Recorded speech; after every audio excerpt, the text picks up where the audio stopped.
Bonjour messieurs, dames. Cette vidéo pour parler d'un braquage dans une poste. Donc je vous lis l'article. Rouen, un braquage à main armée dans un bureau de poste, 2 employés légèrement blessés. Ce mardi 11 février au matin, un vol à main armée a été commis dans un bureau de poste à Rouen, Seine-Maritime, faisant 2 blessés légers. Une enquête a été ouverte, 3 suspects sont actuellement mis en cause. Une enquête a été ouverte après un vol à main armée commis ce mardi 11 février au matin dans un bureau de poste à Rouen, Seine-Maritime, faisant 2 blessés légers parmi les employés, a appris l'AFP auprès du procureur de la ville normande.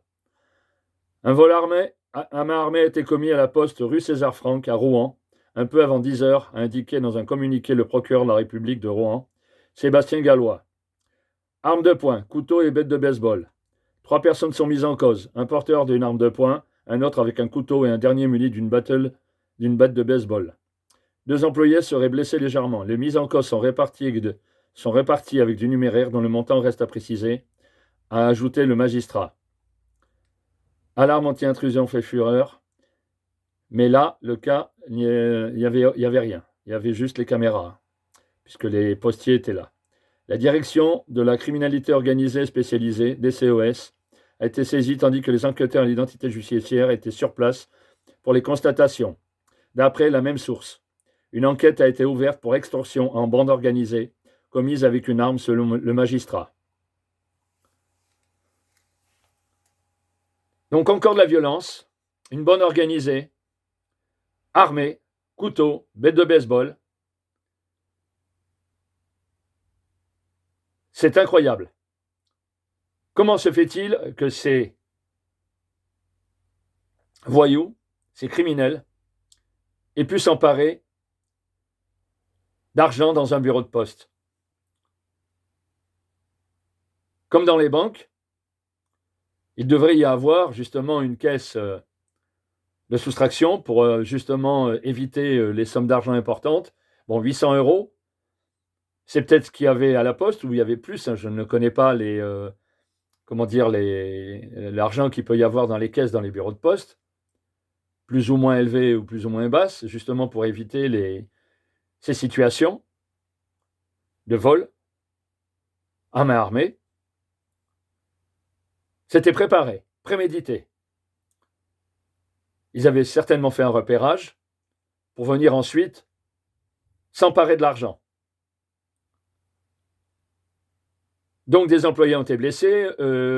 L'enquête et donc pour le moment, la situation ne permet pas de dire s'il y avait des clients. Ils auraient pu tuer. Les forces de l'ordre ont réussi à les interpeller, fort heureusement. Donc les sanctions vont être assez sévères. Vol à main armée en bande organisée. C'est très important comme infraction au code pénal, bien sûr compris dans les vols. Les sanctions vont être très lourdes. Il n'y a pas une mort, fort heureusement. Sinon, pour certains d'entre eux, pour l'auteur principal, ça aurait été certainement ou la perpétuité ou une peine très très lourde.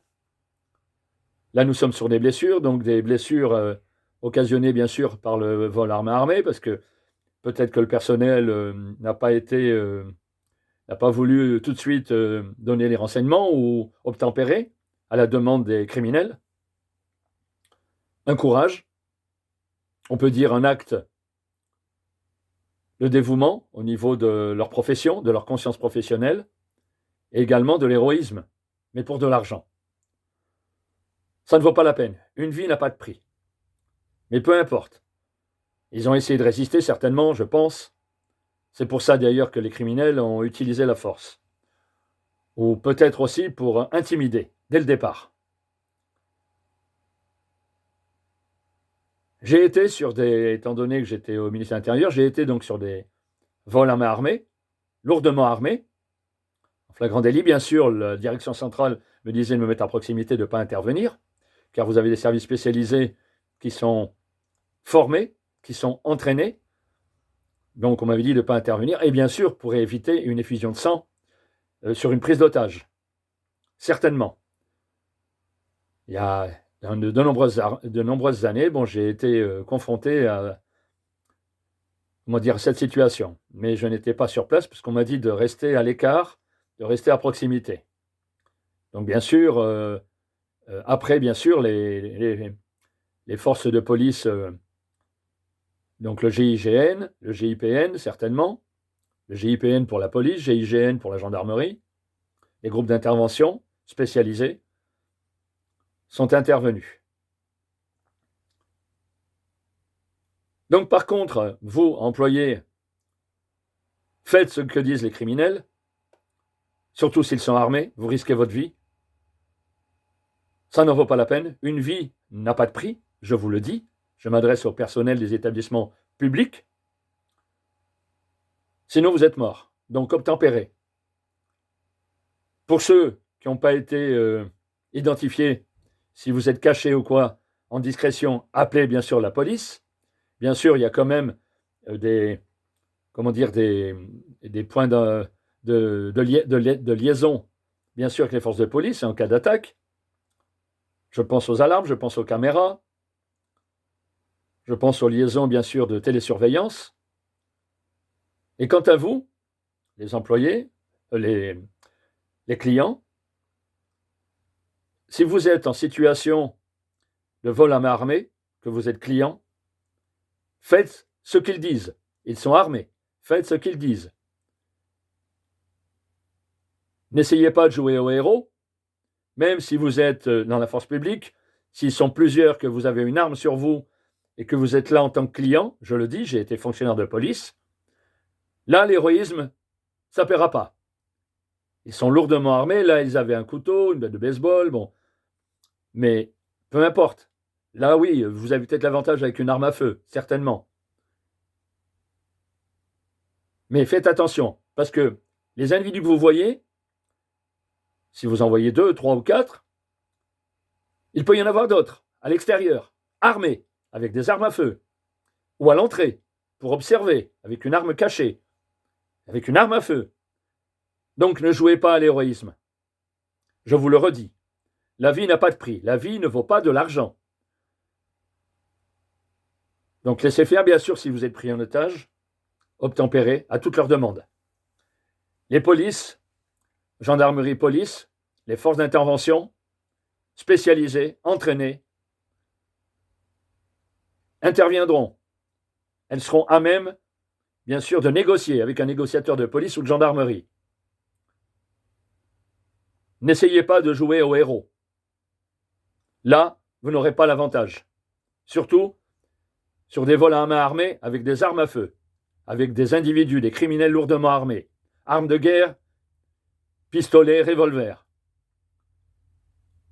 Ce sont des armes extrêmement létales et vous n'auriez pas le dessus. Ça ne sert à rien. J'ai été formé dans la police. J'ai été sur des situations dangereuses. J'étais armé. Mais si vous ne l'êtes pas, restez tranquille, obtempérez. Si vous êtes caché, restez dans votre cache. Ne faites pas de bruit, pas de chuchotement. Attention au téléphone. Mettez-le sur vibreur. Éteignez le son, bien sûr. Essayez d'appeler avec le chuchotement le plus bas possible les services de police ou éventuellement les services de gendarmerie. Vous avez la télésurveillance, les vidéos. La plupart du temps, bien sûr, ils interviennent cagoulés pour ne pas être identifiés. Une raison de plus de ne pas jouer au héros, justement. Dans ce cas de figure, on ne parle pas de clients blessés. Y en avait-il ? Y en avait-il pas ? L'article ne le dit pas, les médias ne le disent pas. S'il y en avait, ils ont dû obtempérer, car on ne parle pas ni de morts ni de blessés dans la clientèle. Vu l'heure, je pense qu'il peut y avoir 1, 2, 3 clients, peut-être voire plus. Donc surtout, restez tranquille, soyez vigilants à tout ce qui se passe quand même, pour essayer d'identifier, pour essayer justement de relater ensuite les faits, parce que vous serez auditionné, même en tant que témoin, bien sûr, évidemment. Donc comme ça, vous pourrez donner le maximum de renseignements à la police, à la gendarmerie, pour identifier les auteurs, les criminels. N'oubliez jamais ça. qui permettra de vite les identifier et de vite les interpeller, surtout avant qu'ils commettent d'autres méfaits, d'autres vols à main armée. Plus vite ils sont identifiés, repérés et interpellés, moins il y a de risques dans le futur qu'ils créent des situations désastreuses, des morts, des blessés graves, des blessés. Donc restez vigilants. Tout ce qu'ils disent, aux accents, aux corpulences, aux échanges verbaux, soyez vigilants. La moindre chose peut être utile à la police quand vous serez auditionné en tant que témoin. Éventuellement, si vous le pouvez, bien sûr, la direction de fuite, pourquoi pas. Mais regardez bien, hommes, femmes, regardez bien. Si vous voyez des lunettes derrière les cagoules aussi, c'est une identification, peu importe. Je vous remercie de m'avoir écouté. Donc surtout, soyez prudents, obtempérés aux demandes des criminels sur un vol à main armée. Et vous aurez la vie sauve. Et en même temps, ça vous permettra justement, comme je vous l'ai dit auparavant, de donner donc des renseignements aux forces de police et de gendarmerie. Après les faits, s'ils ne sont pas interpellés tout de suite. Je vous remercie de m'avoir écouté. Je pense bien sûr, encore une fois, aux problèmes psychologiques, à l'horreur, à la situation d'horreur qu'ils ont subie au niveau donc des employés de poste, toute leur vie, bien sûr. Ils vont avoir un traumatisme certain. Je pense à eux. Je vous remercie de m'avoir écouté. N'oubliez pas d'aller sur ma chaîne YouTube, cqconseil.com, et sur notre site, cqconseil.com, où vous trouverez des formations, cambriolage, etc., pour vous aider à éviter de devenir victime demain. Merci.